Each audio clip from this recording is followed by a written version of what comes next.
अस्सलाम वालेकुम। आपको आज के प्रोग्राम में खुशामदीद। सियासी दर्जा हरारत बढ़ा हुआ है। हुकूमत पीटीआई पर इल्ज़ाम लगा रही है कि वो दहशत गर्दों के सहूलतकार हैं। वफाकी वज़ीर इत्तलात अताउल्लाह तारड़ ने कहा है कि इमरान खान और उनकी जमात दहशत गर्दों के हर फोरम पर हामी रहे हैं। इस जमात ने सोचे समझे मंसूबे के तहत दहशत गर्दों को लाकर बसाया। उन्होंने ये भी कहा कि पीटीआई की हुकूमत का सरबराह जेल में बैठकर दहशत गर्दों को आज भी सब करता है और तासुर यह है कि टीटीपी पीटीआई का अस्करी विंग बन चुकी है। जमात तरीके इंतशार है कि जिसको शुहदा की कुर्बानियों से कोई गर्ज नहीं, जिसको मुल्क की सालमियत से कोई गर्ज नहीं, जिसको सिर्फ अगर गर्ज है तो खैबर पख्तूनख्वा सूबे के अंदर मजीद तकसीम कैसे पैदा की जा सकती है, हालात मजीद खराब कैसे किए जा सकते हैं और दहशत गर्दों को खैबर पख्तूनख्वा के सूबे के अंदर महफूज पनाह गाहें कैसे फराहम की जा सकती हैं। पिछली कई दिहाइयों से ये इमरान खान और उसकी जमात का वतीरा रहा है कि वो मकामी सतह पर, इलाकाई सतह पर और बैनुल अक़वामी सतह पर दहशत गर्दों के हमदर्द भी रहे हैं और उनके सहूलतकार भी रहे हैं। पंजाब की सीनियर सूबाई वजीर मरियम औरंगजेब ने भी यह कहा है कि पाकिस्तान में दहशत गर्दी की वापसी के जिम्मेदार बानी पीटीआई हैं, जो पाकिस्तान में दहशत गर्दों को वापस लेकर आए। लिहाजा दहशत गर्दी के खात्मे का आगाज दहशत गर्दी के सहूलतकारों से होना चाहिए। गुज़िश्ता रोज DG ISPR अहमद शरीफ चौधरी ने भी प्रेस कॉन्फ्रेंस करते हुए कहा था कि खैबर पख्तूनख्वा में दहशत गर्दी के गठजोड़ को मकामी और सियासी पुष्टपनाही हासिल है। सोचे समझे मंसूबे के तहत दहशत गर्दों और उनके सहूलतकारों को जगह दी गई। उनका यह कहना था कि दहशत गर्दों से मुज़ाकरात की बात की जाती है।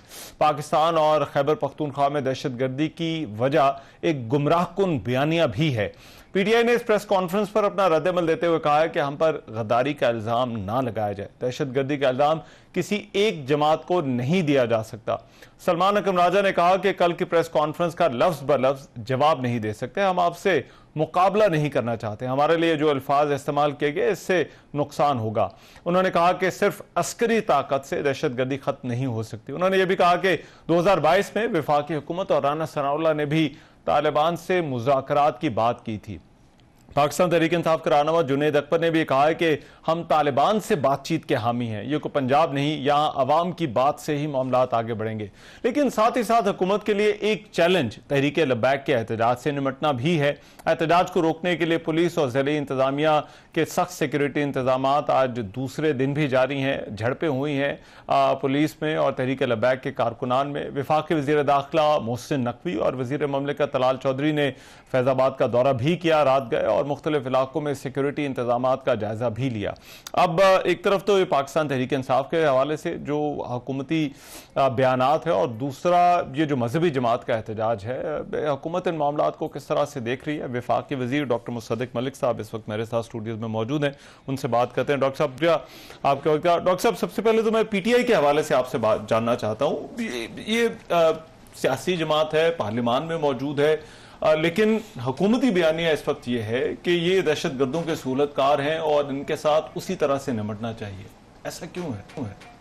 मेरे ख्याल है अगर आप थोड़ा सा जो सियासी नोक झोंक होती है उसको ज़रा थोड़ी देर के लिए साइड पे रख दें तो आप 1990 से इमरान खान साहब ने तालिबान के हवाले से जो आर्टिकल्स लिखे थे वहाँ से पढ़ना शुरू कर दें और 2025 तक आ जाएं और मुझे बताइए कि इमरान खान साहब के मौक़िफ़ या उनकी जो हमदर्दी है तालिबान के साथ उसमें कब कमी आई है। और ये जो अभी आपने थोड़ी देर पहले इब्तदाइया दिया जिसमें आपने कहा कि उनको वापस ला बसाया गया, आपने हमारी बहन मरियम औरंगजेब साहिबा का भी एक बयान सुनवाया और इस वक्त जो हमारे इंफॉर्मेशन मिनिस्टर हैं तारड़ साहब उनका भी बयान सुनवाया, तो आपको मालूम नहीं है क्या उनको ला के दोबारा नहीं बसाया गया। और वो मैं नाम तो भूल गया हूँ, वो 2 अशखास जिनको सज़ाए मौत हुई थी दहशत गर्दी के इल्ज़ाम में, और उनको क्या माफ़ी नहीं दिलवाई गई सदर से उस वक्त।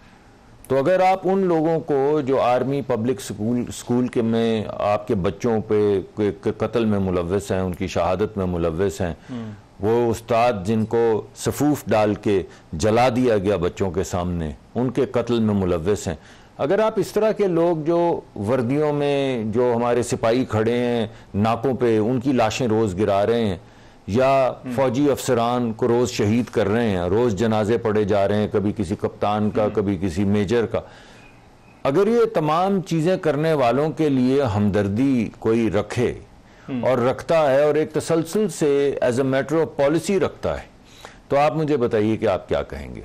अभी जो वापस ड्रोव्स के अंदर आए, आपके कई प्रोग्राम्स में मैंने शिरकत की, और एक वक्त था जब ट्रकों के अंदर भर भर के वो तमाम टीटीपी के लोग जिनको बाहर निकाला गया ज़रब-ए-अज़्म में और अब्दुल फसाद में, और बाकायदा एक जंग के जरिए उनको पूरे पाकिस्तान से वीड आउट किया गया, और आपने देखा कि 3 साल तक कोई दहशतगर्दी का उसके बाद वाकया नहीं हुआ। इन दोनों जो रद्दुल फसाद और दूसरी जो हमने जंग लड़ी, उसके बाद 3 साल तक कोई दहशतगर्दी नहीं हुई।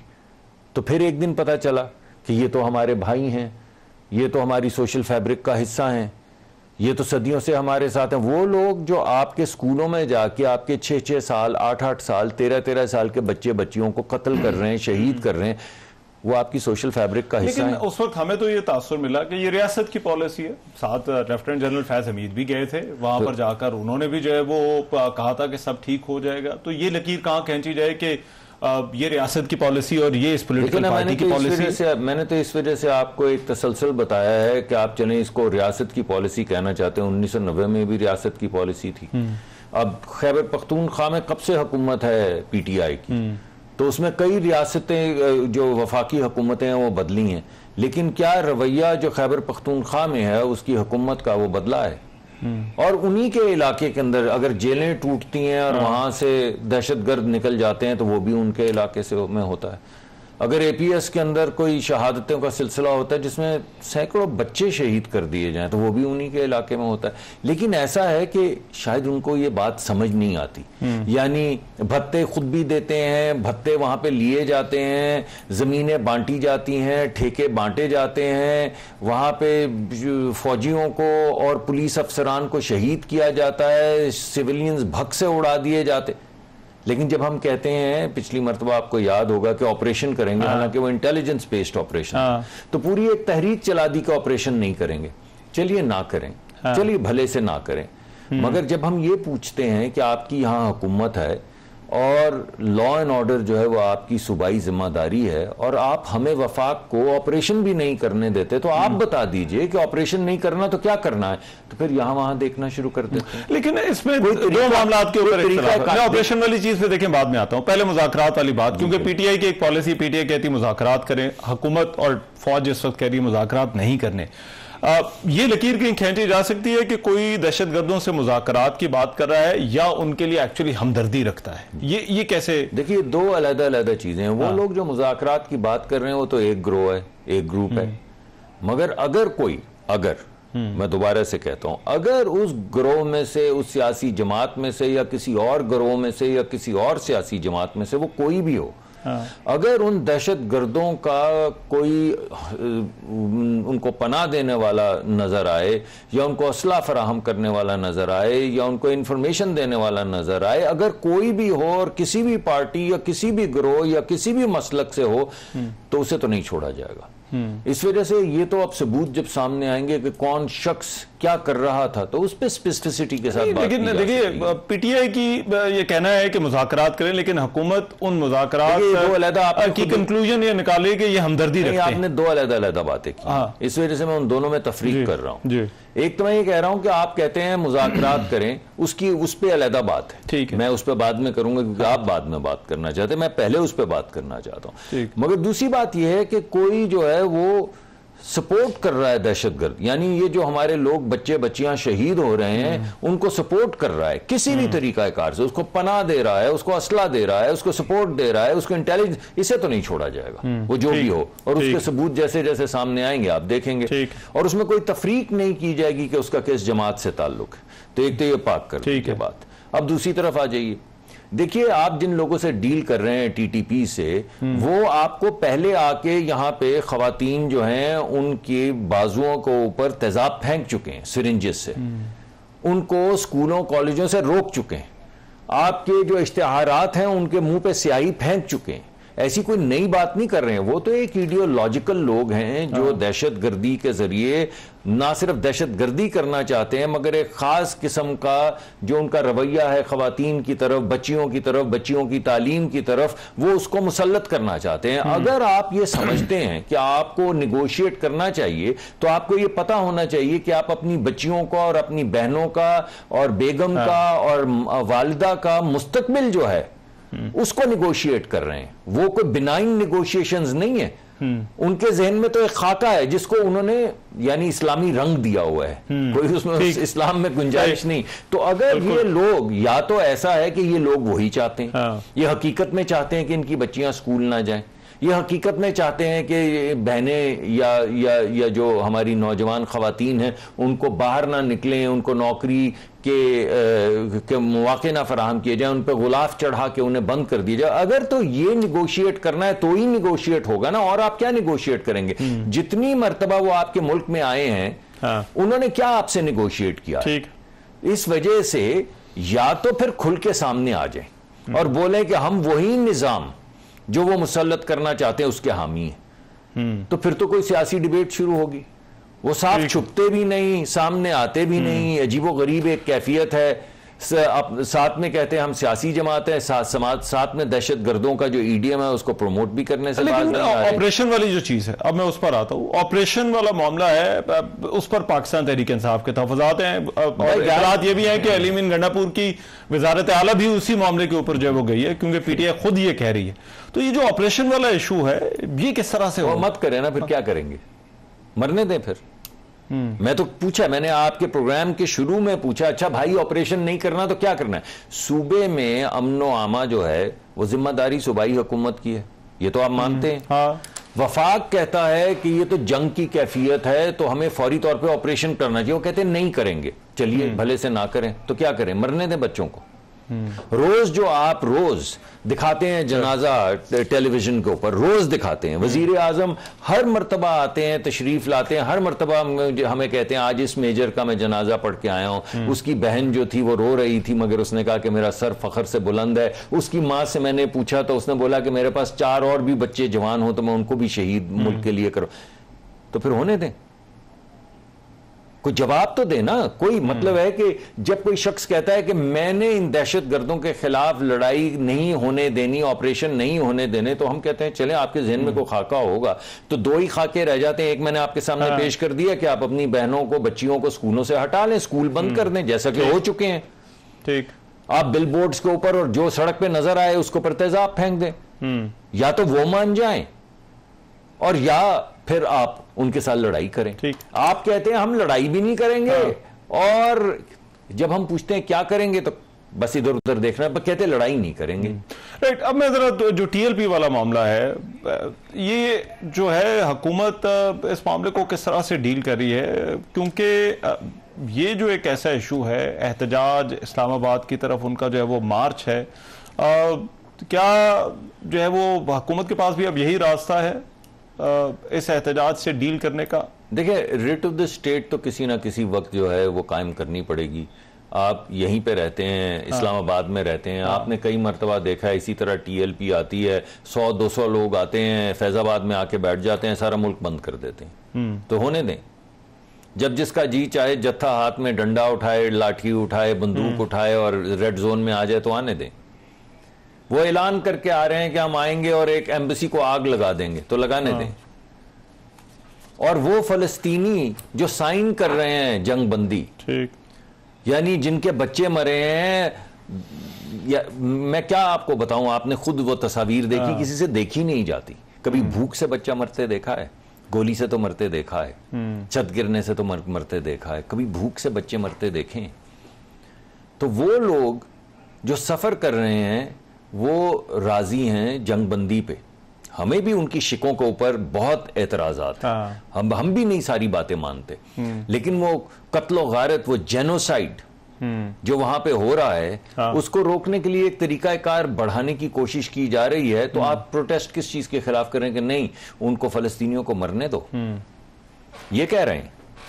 कि रोज उनके बच्चे मरते रहे। हम यहाँ पे लाठियां लेके, बंदूकें लेके, अच्छा खाना वाना खा के अपने साथ वो कौन से वो बिरयानी के पैकेट लेकर यहाँ पर आ जाएं, उनके बच्चे मरते रहें, वो भूख से मर जाएं। लेकिन हम सुलह नहीं होने देंगे, हम जंगबंदी नहीं होने देंगे। अब अगर फलस्तीनी हकूक आधे पचद्दे किसी तरीके से आगे बढ़ रहे हैं, तो मुझे कोई ये बताए कि ये प्रोटेस्ट किस चीज पे है, ये भी तो बताए ना। तो जब वो कहते हैं कि हम आके आगे लगाएंगे, तो किसे आग लगाने आ रहे हैं? यहां पे इजराइल रहता है, यहां पे इजराइली कोई एम्बेसी खुली हुई है, किसे आग लगाने आ रहे हैं? तो अब आप कह रहे हैं कि वो कह रहे हैं मैं आग लगाने आऊंगा, मैं बंदूकें लेकर आऊंगा, मैं जत्थे लेकर आऊंगा, मैं ऐसी की तैसी फेर दूंगा। तो रियासत जो है वो कहेगा हाँ यार क्या है ऐसा है, ये वही बिल्कुल वही बात है। एंगेजमेंट नहीं हो सकती। अरे यार बताएं ना क्या एंगेजमेंट। एक बंदा कहता है मैंने आना है और आग लगानी है, बताएं क्या एंगेजमेंट है। वो कहे कि हमने नहीं लगानी तो आ जाए, कोई बात तो सलीके से करें ना। राइट, कोई बात हो। जब एक बंदा कहता है कि हम तो ये पढ़े हैं और आग लगा के रहेंगे यहाँ पे, पूरे मुल्क में आग लगा देंगे, और हम पूछते हैं, मैं तो लोगों से पूछ रहा हूं, अरे भाई किस बात पे? आमिन आपको क्या बुरा लग रहा है कि वो बच्चे शहीद होने या भूख से बिलखते हुए मरते हुए बच्चे, उनको खाना पहुंच जाएगा? आप किस चीज के खिलाफ प्रोटेस्ट कर रहे हैं? ठीक, इजराइल के खिलाफ प्रोटेस्ट करें। हम भी करते हैं, आप भी करें, हर जगह पे करें, ठीक, मसाजिद में करें, बेशक करें, लेकिन आप कहें कि हम पूरा मुल्क बन के पाकिस्तान बंद करके आपको क्या मिलेगा? ठीक, राइट। बहुत शुक्रिया डॉक्टर मुस्तदिक मलिक हमारे साथ पहुंच। प्रोग्राम में एक ब्रेक शामिल करें, वापस आते हैं इस ब्रेक के बाद।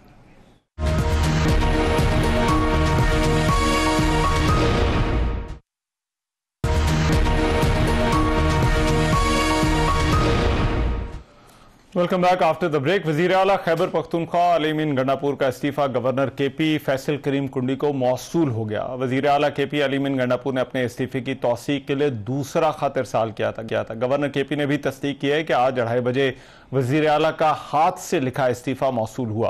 पीटीआई ने इससे पहले अली मीन गंडापुर का इस्तीफा मंजूर ना होने की सूरत में मुतबादिल प्लान तैयार कर लिया था। खैबर पख्तूनख्वा असेंबली सेक्रेटेरिएट में आईनी माहिरीन का एक इजलास हुआ था, जिसमें मुस्ताफी होने वाले वजीर आला अली मीन गंडापुर के खिलाफ तहरीक अदम एतमाद के ऑप्शन पर भी गौर किया गया था। ताहम वजीर आला केपी के खिलाफ तहरीक अदम एतमाद लाने के ऑप्शन को नाकाबिल अमल करार दे दिया गया था।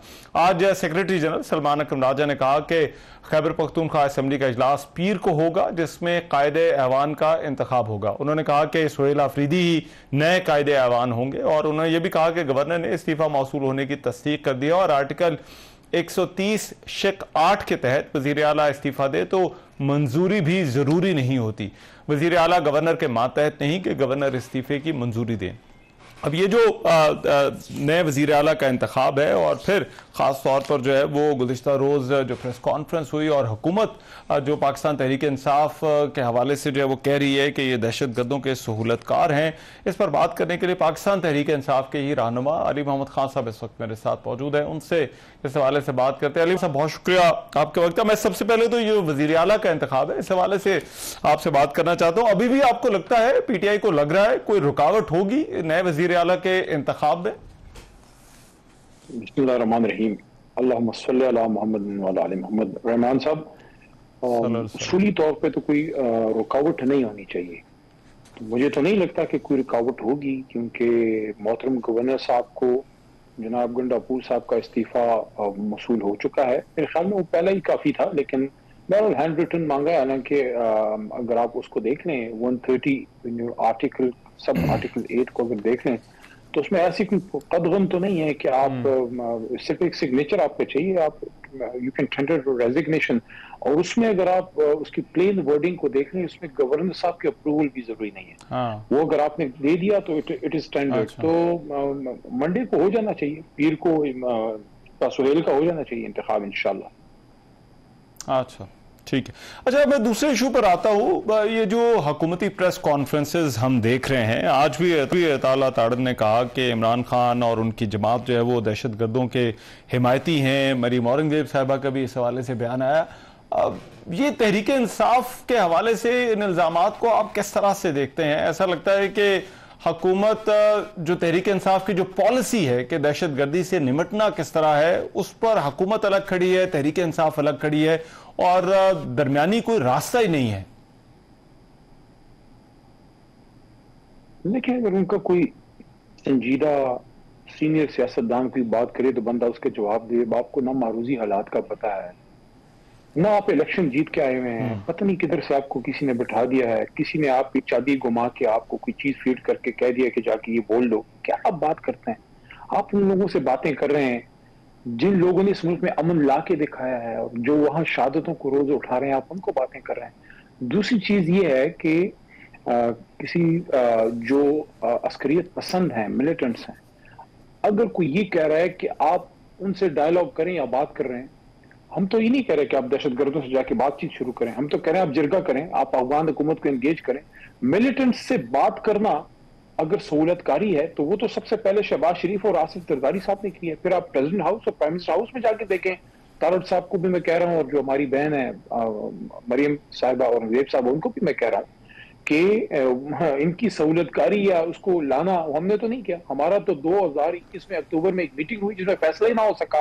वो तो फिर आपके अपने इंटीरियर मिनिस्टर राना सनाउल्लाह खान साहब ने ओन किया कि जब पार्लियामेंट्री कमेटी ऑन सिक्योरिटी में मीटिंग इनकी होगी और उन्होंने अप्रूव किया कि तालिबान से बात होनी चाहिए। हालांकि मैं इन दोनों भाई बहनों की तरह मैं गैर संजीदा आदमी नहीं हूं। मैं बिल्कुल ये नहीं कहूंगा कि शहबाज शरीफ साहब ने या आसिफ जरदारी साहब की इजाजत से बिलावल साहब ने उस जमाने में अगर तालिबान से एंगेज करने की अप्रूवल दे दी थी और उन्होंने एंगेज किया था, वापस रिपैट्रिएट किया था, मैं बिल्कुल ये इल्जाम नहीं लगाऊंगा कि शहबाज शरीफ साहब दहशत गर्दों के साथी हैं या जरदारी साहब या बिलावल साहब।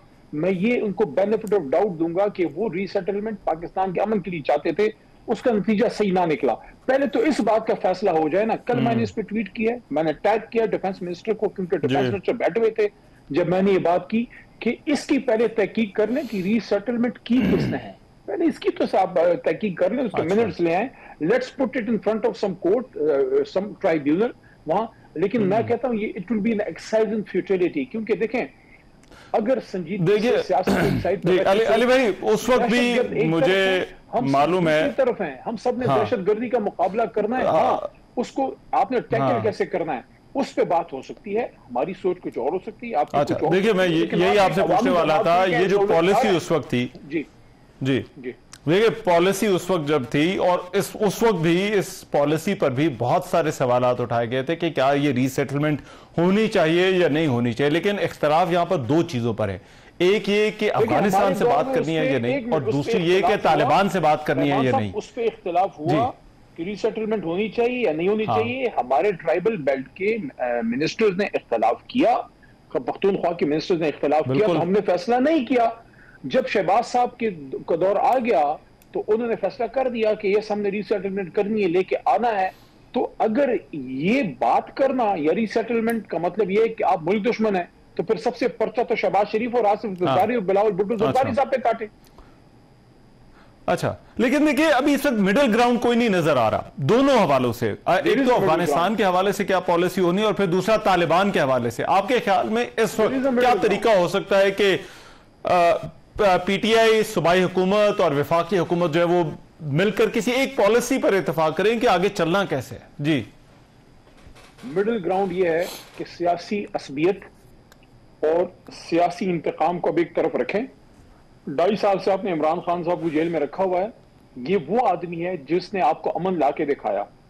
उसके दौर में ना कोई ड्रोन अटैक हुआ था, ना कोई बड़ा ऑपरेशन, अमन आ गया था और खुदा करके खैबर पख्तूनख्वा में लोग बिजनेस और तालीम और एजुकेशन और इन एक्टिविटीज की तरफ आना शुरू हुए थे। आप उसको एंगेज करें, आप उसको बाहर लेके बैठें, आगे की पॉलिसी बनाएं कि हमने आगे करना क्या है। इमरान खान साहब आपको क्या कह रहे हैं? इमरान खान साहब आपको ये कह रहे हैं कि आप अफगान हुकूमत को एंगेज करें, आप जिरगे बनाएं, आप डिस्कशन करें। जो दहशतगर्द नहीं मानता आप उससे बिल्कुल लड़ें। कौन आपको कह रहा है कि जो हमारी जवान शहीद कर रहा है हम उसको जवाब ना दें? लेकिन उन इलाके के लोगों को एतमाद में लेके आप आगे जाएंगे तो आप कामयाब होंगे। वहां पे 1 करोड़ लोग रहते हैं। यहाँ पे पंजाब में या इस्लामाबाद में बैठ के कोई नॉन इलेक्टेड लोग जो वोट ही लेके नहीं आए, जो पता नहीं फॉर्म 47 पे आ गए, आपको ना इलाके का पता है, ना आप जिंदगी में कभी गए हैं, ना आपने कभी वो लाशें उठाई, अल्लाह ना करे आप उठाएं, आपको हालात का नहीं पता, आपको उनकी सेंसिटिविटीज का नहीं पता, आपने कभी जिंदगी में पता नहीं 2 जरगों में आप बैठे नहीं है। आप यहाँ पे बैठ के अफगानिस्तान और पता नहीं कौन कौन सी, यार कोई किताब ही पढ़ के देख लो यार, खुदा का खौफ करो। हाँ। लेकिन देखिए मेन इस वक्त इशू है अफगानिस्तान का, और अफगानिस्तान से किस तरह से डील करना है। अफगानिस्तान में टीटीपी को सपोर्ट कर रही है, टीटीपी यहां पर आकर अटैक्स करती है, उसमें खैबर पख्तूनख्वा में लोग शहीद हो रहे हैं, हमारे फौजी शहीद हो रहे हैं। उसको किस तरह से रोका जा सकता है, क्योंकि उनसे बात करेंगे और 2021 से उनसे एंगेज किया जा रहा है, लेकिन जो फौज है वो भी ये कह रही है और हुकूमत भी ये कह रही है कि उसका कोई फायदा नहीं हो रहा एंगेज करने का उनको। देखिए, अगर कोई हमारे किसी जवान या इलाके पे हमारे पुलिस या फौजी या सिविलियन पे अटैक करता है, उसकी तो कोई डिफेंस नहीं है। अगर वो तो आप उनके फिर अपोलोजिस्ट बन जाएंगे। कोई भी सवाल ही पैदा नहीं होता कि किसी को 1% भी मार्जिन दे कि आप हमारे लोगों को मारें और हम आपको कोई स्पेस दें। लेकिन हम बात ये कर रहे हैं कि वो टीटीए जिसने कभी पाकिस्तान पर अटैक नहीं किया था, तहरीक तालिबान अफगानिस्तान, जो अपने मुल्क में आजादी की जंग लड़ रही थी, इमरान खान साहब की हुकूमत जाने तक उन्होंने हम पे अटैक नहीं किया था। एक कामयाब पॉलिसी हमने की, और वो इमरान खान ने अकेले प्राइम मिनिस्टर हाउस में बैठ के नहीं बनाई थी, उस वक्त की एस्टैब्लिशमेंट से मिलकर बनाई थी। क्योंकि आप फॉरेन अफेयर्स खासकर जो सिक्योरिटी से रिलेटेड इश्यूज होते हैं, उसमें आप अपनी असास इदारे को और अपने दिफा के इदारे को, मिलिट्री को, सबको आप एंगेज करते हैं। उस वक्त की मिलिट्री एस्टैब्लिशमेंट और इमरान खान साहब सब ने मिलकर वो पॉलिसी बनाई, कामयाबी मिली। अमेरिका जो है इनखिला हुआ, और पहली बार तारीख में ये देखा गया कि एक सुपर पावर इनखिला कर रहा है लेकिन सिविल वॉर नहीं हुई, एक पुरअमन इनखिला हुआ, ट्रांजिशन ऑफ पावर हो गया। यहाँ पे बहुत बड़ा क्वेश्चन मार्क ये बनता है कि उसके बाद जब रजीम चेंज हुआ, पूरे 16 महीने ना आपका फॉरेन मिनिस्टर, ना आपका वजीर आजम, कोई काबुल नहीं गया, कोई एंगेजमेंट नहीं हुई। इतना बड़ा आपने गैप लेके आ गए, इतनी बड़ी कामयाबी को आपने जाया जाने दिया। ये 1+1=2 नहीं होता। इसमें आपको बैठ के अपनी पॉलिसीज बनानी होती। आज भी वो लोग जिस पे ट्रस्ट करते हैं, जिनके दौर में ये पीसफुल ट्रांजिशन ऑफ पावर हुआ, आप उससे काम लें, आप इमरान खान साहब से काम, वो उस पर ट्रस्ट करते हैं। इंशाल्लाह वो आपको सोल्यूशन आपको बताएगा। लेकिन आपने उसको दीवार में चुनवाया हुआ है, आपने उसको जेल में डाला हुआ है, क्योंकि आपके इंतकाम की आग ही नहीं बुझ रही। पता नहीं कौन सा इंतकाम 7 नस्लों का आप इमरान खान से ले रहे हैं। ठीक, राइट, बहुत शुक्रिया। अली मोहम्मद खान साहब हमारे साथ मौजूद थे, बात कर रहे थे। माफ कीजिएगा, प्रोग्राम में भी एक ब्रेक शामिल करें, वापस आते हैं इस ब्रेक के बाद।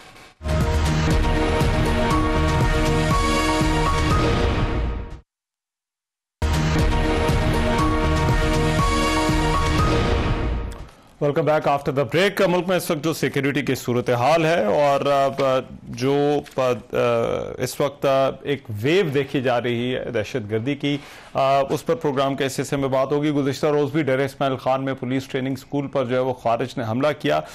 इस सारे मामले पर और जो खास तौर पर दूसरी तरफ अफगानिस्तान और भारत के दरमियान जो कुर्बतें देखी जा रही हैं, इस पर बात करने के लिए ब्रिगेडियर रिटायर्ड हारिस नवाज साहब दिफाई तजज़ियेकार के साथ इस वक्त मौजूद हैं। उनसे इस हवाले से बात करते हैं। हारिस नवाज साहब, बहुत शुक्रिया आपके वक्त। हारिस नवाज साहब, सबसे पहले तो मैं ये जो पाकिस्तान और अफगानिस्तान के दरमियान एक तरफ ताल्लुकात की खराबी है और दूसरी तरफ भारत और अफगानिस्तान के ताल्लुकात में ये जो कुर्बत देखी जा रही है, इस पर आपकी राय जानना चाहता हूं। आपके ख्याल में ये डेवलपमेंट्स और इनकी टाइमिंग ये अब क्यों हो रहा है सब? देखें, इसमें 2-3 वजूहत हैं। एक वजह तो ये है कि जब इंडिया को मार के हक में इतनी बुरी तरह शिकस्त हुई है, दुनिया में मुंह काला हुआ है, अपने अवाम को जो शक्ल नहीं दिखा सकते, फिर ऑपरेशन संदूर की बात कर रहे हैं। अब उसके बाद इन्होंने सोचा कि हम पाकिस्तान की मुसल्लह फौज का मुकाबला इस तरह तो कर नहीं सकते, तो इन्होंने अपनी प्रॉक्सी को यूज करना शुरू कर दी, जिसमें फितल हिंदुस्तान, फितल खारिज आपको पता है, और ख़ास तौर पे फिर अमेरिकन भी वेपन अभी छोड़ गए थे, वो भी इस्तेमाल हो रहा है। और साथ ही साथ अब आपके सामने जो इन्होंने यहाँ वो फॉरेन मिनिस्टर को बुलाया था अपने पास 8 दिन के लिए, और वहाँ ये अपना बड़ा फुल सफारत खाना काबुल में खोलना चाह रहे हैं। असाइम इनके बड़े क्लियर है, ये अब अपनी प्रॉक्सीज के थ्रू पाकिस्तान को डिस्टेबलाइज करना चाहते हैं। अच्छा। और पाकिस्तान ने ये बात बड़ी क्लियर अमेरिका को भी और अपने इस्लामिक वाले को बताया, चाइना को बताया, ईरान को बताया। अभी रशिया में जब मीटिंग हो रही थी तो वहाँ भी ये बात खुल के बताई है कि अफगानिस्तान में 24 टेररिस्ट ऑर्गेनाइजेशन है यूनाइटेड नेशंस, और कोई वो चाइना के खिलाफ इस्तेमाल हो रही है, कोई कंटेश के खिलाफ इस्तेमाल हो रही है, कोई ये ईरान के खिलाफ जंडौला और एक अदले इंसाफ वो है, पाकिस्तान के खिलाफ हमें पता है कौन सी ऑर्गेनाइजेशन कर रही है। अच्छा। तो उनके सदर के लिए ये फैसला वहाँ किया गया कि हम एक मुश्तरका लहर बनाते हैं कि अफगानिस्तान को मजबूर किया जाए कि अपने ठिकानों को डिसमेंटल करें। ठीक है, अच्छा, लेकिन इसमें हारिस नवाज साहब, इसमें ये जो दोनों तरफ अफगानिस्तान और भारत दोनों बॉर्डर्स पाकिस्तान के, तो ये टू फ्रंट जो वॉर अगर पाकिस्तान के लिए बनती है तो ये पाकिस्तान की सिक्योरिटी के लिए कितना बड़ा चैलेंज होगा? देखिए, पाकिस्तान को हमें कोई ऐसी प्रॉब्लम नहीं है, वी कैन हैंडल टेररिज्म को वेरी कन्वीनियंटली। अगर हम इतने बड़े दुश्मन को 6 घंटे में घुटने में मजबूर कर लें, जिस तरीके से फील्ड मार्शल सैयद यासिर मुनीर ने अपनी ऑपरेशनल प्लानिंग की, उसको एग्जीक्यूट किया और दुनिया को बताया कि हमारी मुसल्लह फौज कितनी बहादुर प्रोफेशनल लड़ार हैं और हमें बहुत रिस्पॉन्सिबल मैच्योर न्यूक्लियर मुल्क है, ये हमने दुनिया को बता दिया। और फिर फील्ड मार्शल का स्टैचर देखें कहाँ चला गया और दुनिया अब उनको बुलाती है। इसलिए इस मौके के ऊपर सिर्फ अगर हम अपने मुल्क में ये लें, यकजहती लें, और सारी मुल्क इकट्ठा हो जाए, जैसे केपी की प्रॉब्लम है। केपी कल डीजीआईएसपी ने स्पेशली जाके केपी के प्रेस ब्रीफिंग की है बताने के लिए कि हमें प्रॉब्लम वहां से है। वहां पर 70% ज्यादा टेररिस्ट एक्टिविटीज वहां पर हो रही है, ज्यादा शहादतें वहां पर हो रही है, सिविलियन की भी, हमारे पश्तून भाइयों की, उनकी प्रॉपर्टी, लाइफ, हमारे ट्रुप शहीद हो रहे हैं, एफसी के हो रहे हैं, पुलिस के हो रही हैं। सो उन्होंने बड़ा क्लियर कहा कि ये जो है ना सहूलतकारी, ये बंद होनी चाहिए। और केपी के गवर्नमेंट को फुल स्पेक्ट्रम के साथ फेडरल गवर्नमेंट को और सिक्योरिटी फोर्स को सपोर्ट करने की जरूरत है, जो वहां से नहीं मिल रही। खुल्लम खुल्ला वो कह रहे थे कि उनके चीफ मिनिस्टर का जी आप फौज भेजें, हमें नहीं चाहिए, हम बातचीत करेंगे, हम अफगान गवर्नमेंट से बात करेंगे। ये गवर्नमेंट से बात करना फेडरल गवर्नमेंट का काम है। सो और लेकिन वहाँ जो इलीगल स्पेक्ट्रम में है ना, जो स्मगलिंग, नारकोटिक्स, ये स्मगल गाड़ियां, सिगरेट्स, टायर, ये जो पैसा हुंडी का आ रहा है, ये पैसा अगर हम रोक लें और इन लोगों को वहां पर सख्ती से काम करें, जो ये सपोर्ट कर रहे हैं, उसमें कोई पॉलिटिशियन भी हैं, बिजनेसमैन भी हैं, ब्यूरोक्रेसी भी है, ये इनको रोकें। अगर हम ये रोक लेंगे, यकीन करें बड़ा आसान है इनको रोकना, बंद करना। ठीक, इनका हम सब कुछ बंद कर सकते हैं। हम ये जरूर, इसलिए डीजीआईएसपी ने कहा कि ये सहूलत करी बंद करेंगे, वरना इनके लिए अब कोई स्टेटस को नहीं है। ठीक है, राइट, बहुत शुक्रिया। ब्रिगेडियर रिटायर्ड हारिस नवाज बात कर रहे थे। प्रोग्राम आज का आपने देखा। आज के प्रोग्राम से इतना ही। मेजबान रहमान अजहर को इजाजत दीजिए। अल्लाह ने के बाद।